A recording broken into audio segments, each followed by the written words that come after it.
अरे माँ जी, जल्दी चलिए, देखिए आपके घर के बाहर एम्बुलेंस आई है। गायत्री भागती हुई दरवाजे पर आती है। तभी उसकी बहू चांदनी को एम्बुलेंस से बाहर लाया जाता है।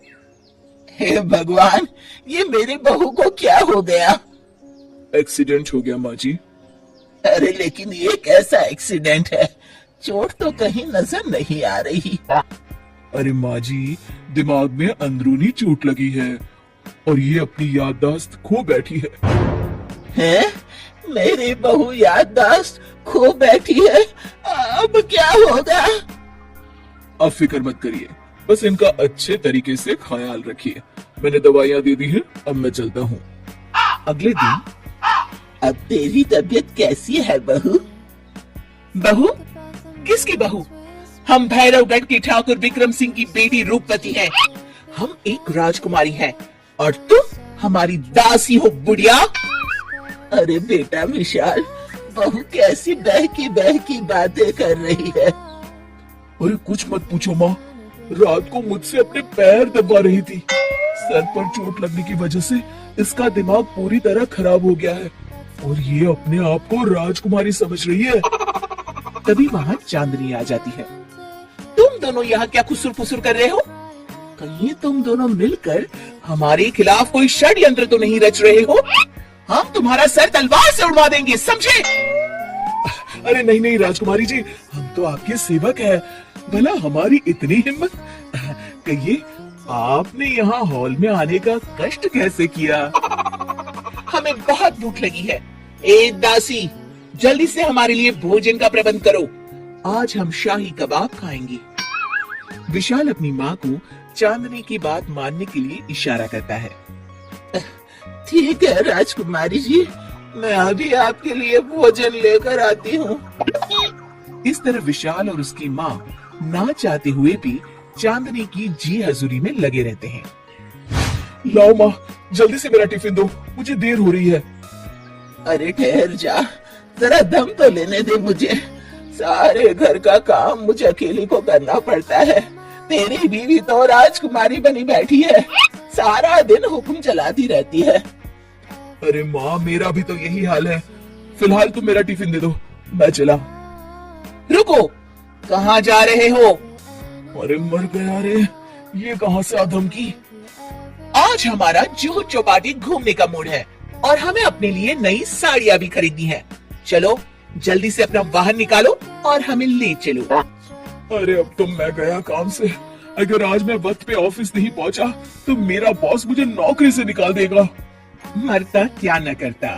आखिरकार विशाल चांदनी को घुमाने ले जाता है और चांदनी अपने लिए ढेर सारी शॉपिंग भी करती है। ए दासी, टीवी पर कपिल शर्मा के आने का समय हो गया है, जल्दी से टीवी शुरू करो।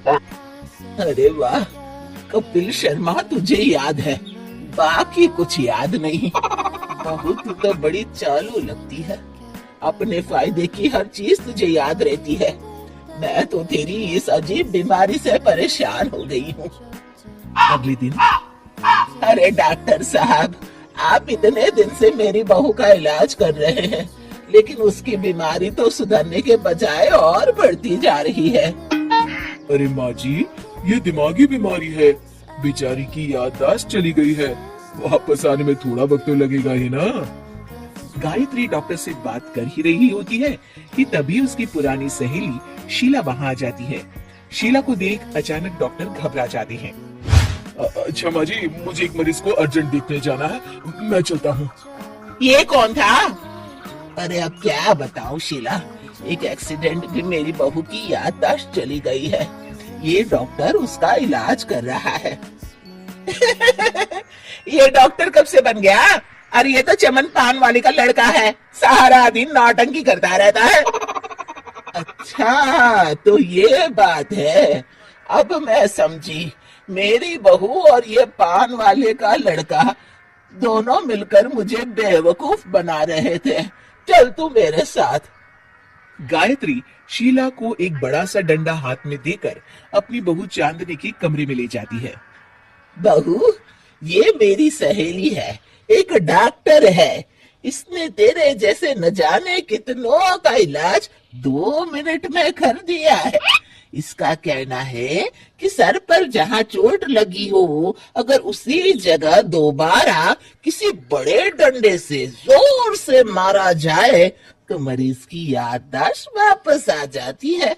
देख, हम डंडा भी लाए हैं।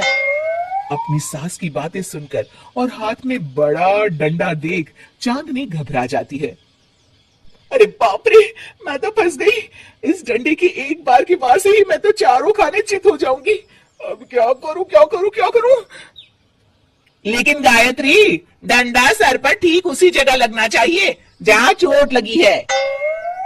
अरे तू चिंता मत कर, 2-4 बार मारूंगी तो एक बार तो सही जगह लग ही जाएगा ना।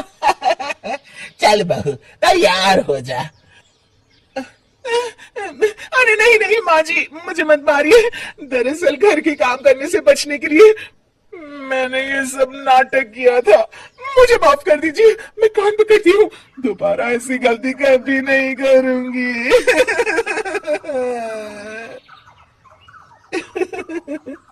क्यों दोस्तों, कहानी कैसी लगी हमें जरूर बताइएगा।